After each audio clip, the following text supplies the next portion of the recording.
García Harfuch anuncia la detención de 14 personas vinculadas al aseguramiento de 10 millones de litros de hidrocarburo en Tampico. 3 empresarios, 5 marinos en activo y 1 en retiro. La madrugada del 4 de septiembre de 2025 comenzó como cualquier otra en las calles de Puebla capital.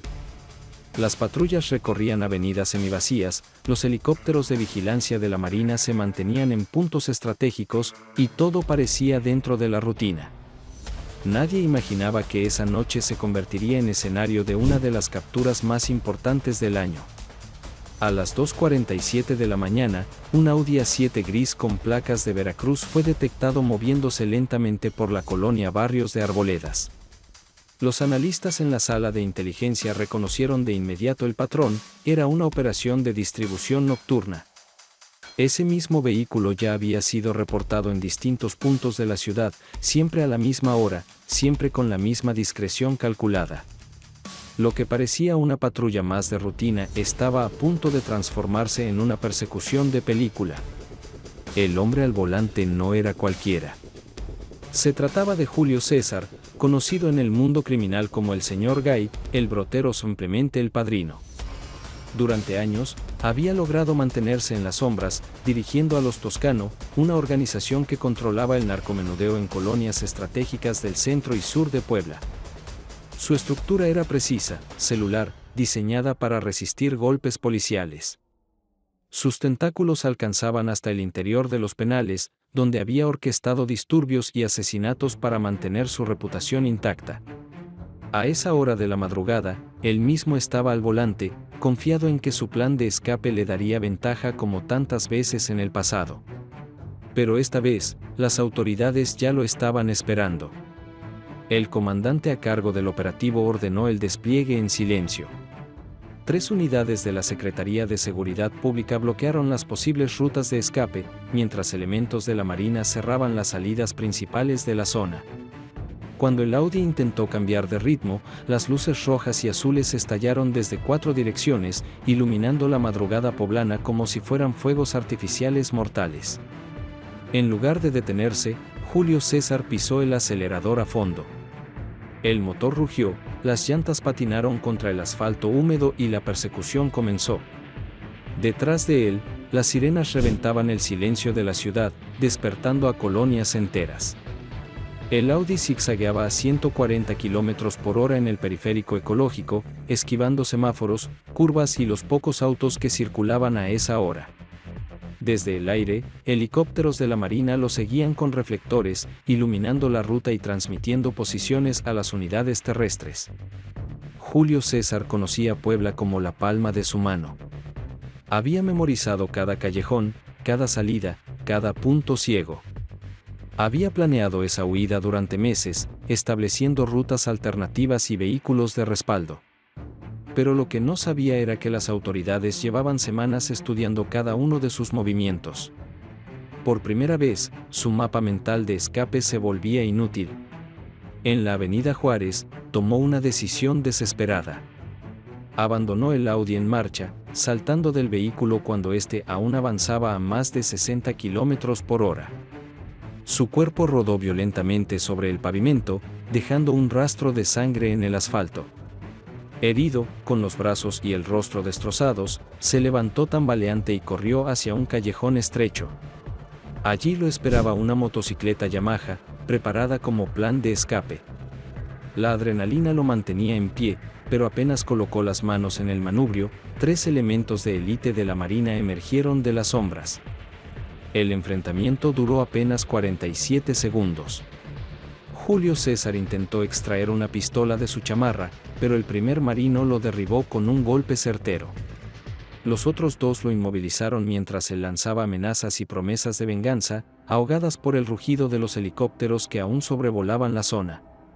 En ese instante, cuando parecía que la captura estaba asegurada, ocurrió lo inesperado. El celular de Julio César comenzó a sonar insistentemente. Las llamadas provenían del penal de Tepeji de Rodríguez, donde los Toscano mantenían una red de corrupción y control absoluto. Su caída había activado los protocolos de emergencia de la organización. Y lo que revelaron esas llamadas sería apenas el inicio de un imperio criminal mucho más grande de lo que las autoridades habían calculado. Mientras Julio César era esposado en el suelo del callejón, las unidades de inspección revisaban el Audi abandonado. Lo que encontraron en su interior borró cualquier duda sobre la magnitud de la organización que dirigía. En la cajuela había 67 bolsas de metanfetamina cristalizada, 55 paquetes de cocaína de alta pureza, marihuana lista para distribución inmediata, un arma con cartuchos útiles y más de 300,000 pesos en efectivo. Pero lo más perturbador estaba oculto en un compartimento secreto del tablero, documentos que revelaban conexiones directas con células del cártel Jalisco Nueva Generación operando en Veracruz.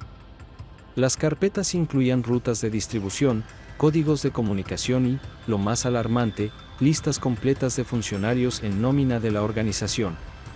Aparecían custodios de penales, agentes de tránsito, comandantes de nivel medio y hasta contactos dentro de la Fiscalía Estatal. La red de corrupción era mucho más amplia de lo que las autoridades habían imaginado. Los Toscano no eran simples vendedores de droga, eran un engranaje criminal con capacidad de infiltración institucional. Los interrogatorios preliminares comenzaron esa misma madrugada. Aunque Julio César guardaba silencio, la evidencia hablaba por él. Los investigadores repasaban su historial, una década de violencia documentada, con participación en al menos 23 homicidios directos y más de 200 ejecuciones ordenadas. Su primer asesinato, en 2018, marcó su estilo, brutal, calculado y ejemplarizante.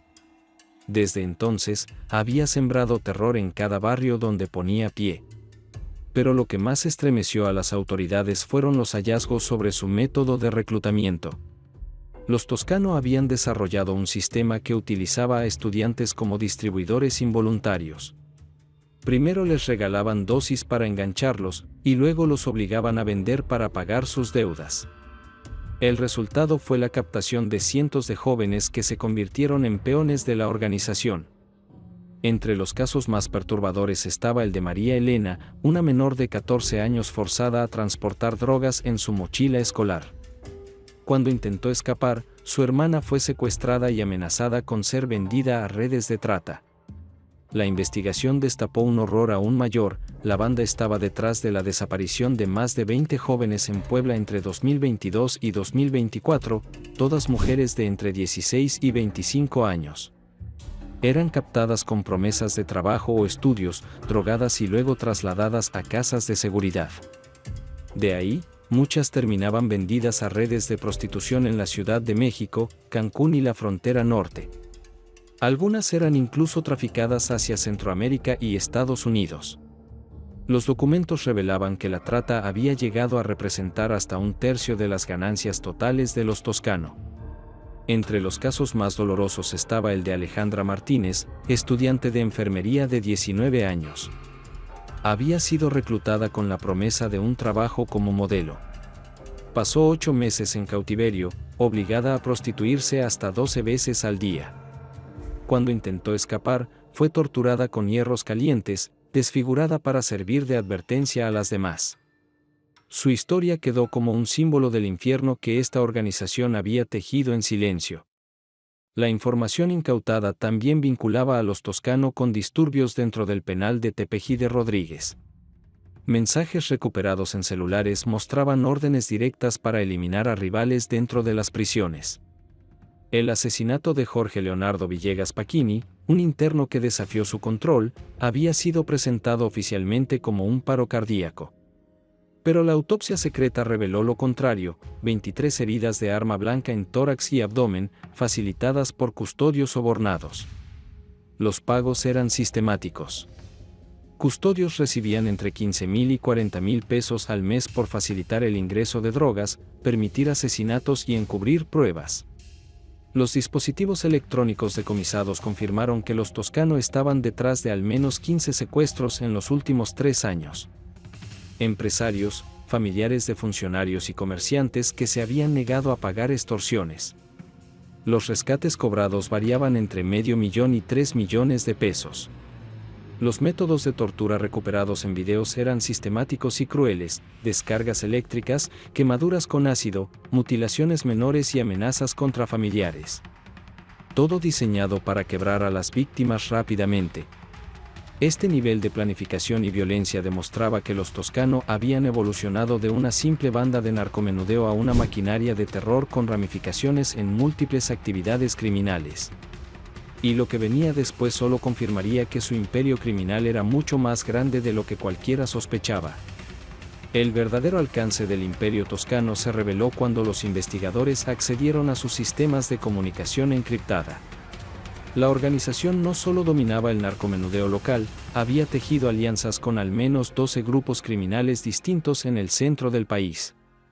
Entre ellos, una célula del cártel de Sinaloa especializada en fentanilo. Los documentos incautados describían laboratorios clandestinos en zonas rurales de Puebla, equipados con tecnología que rivalizaba con la de farmacéuticas legítimas. Producción semanal: hasta 200 kilos de fentanilo puro, valuados en más de 40 millones de pesos. El fentanilo producido en esos laboratorios había provocado más de 400 muertes por sobredosis en México y Estados Unidos en solo 2 años. Los Toscano habían construido rutas de distribución que conectaban Puebla con Houston, Dallas y Phoenix, utilizando intermediarios mexicanos en los mercados negros estadounidenses. La droga viajaba protegida por la corrupción institucional, desde custodios penitenciarios hasta agentes federales. La filtración de información clasificada por parte de policías corruptos permitió que evadieran operativos y, en algunos casos, ejecutaran testigos protegidos antes de que pudieran declarar. El perfil internacional de Julio César era inquietante. Había recibido entrenamiento en Medellín, Colombia, donde aprendió técnicas de guerra urbana y tortura a manos de sicarios experimentados. Esa preparación la implementó en México con brutal precisión. Además, los Toscano mantenían redes de lavado de dinero que utilizaban bancos en Panamá, Belice y las Islas Caimán. Se estima que blanqueaban más de 200 millones de pesos anuales, combinando ganancias de narcotráfico, trata, secuestro y extorsión. Las redadas coordinadas no tardaron en expandirse. En Atlixco, la Marina interceptó a Carlos Enrique, hermano menor de Julio César, que intentaba huir en una avioneta cargada con fentanilo y efectivo. Abrió fuego con un AK-47, pero fue neutralizado por un francotirador antes de escapar. En la Ciudad de México, su prima Patricia Toscano fue encontrada en un hotel de lujo con documentos que revelaban la existencia de 23 cuentas en paraísos fiscales. Había intentado quitarse la vida con una sobredosis de pastillas, pero fue rescatada a tiempo. Los operativos continuaron en Puebla, Tlaxcala y Veracruz, desmantelando casas de seguridad, capturando lugartenientes y asegurando cargamentos de precursores químicos provenientes de China. En uno de los cateos más dramáticos, en un bar de Cholula, la Guardia Nacional irrumpió en medio de una celebración de cumpleaños. La balacera convirtió el lugar en una zona de guerra, con mesas y botellas volando mientras los clientes se refugiaban tras las barras. 5 criminales fueron abatidos, 3 se rindieron entre súplicas y los rehenes salieron con vida. Pero la escena más escalofriante apareció al amanecer del 5 de septiembre. En un cementerio abandonado de Tlaxcala, las autoridades encontraron una fosa clandestina con los restos de 34 personas.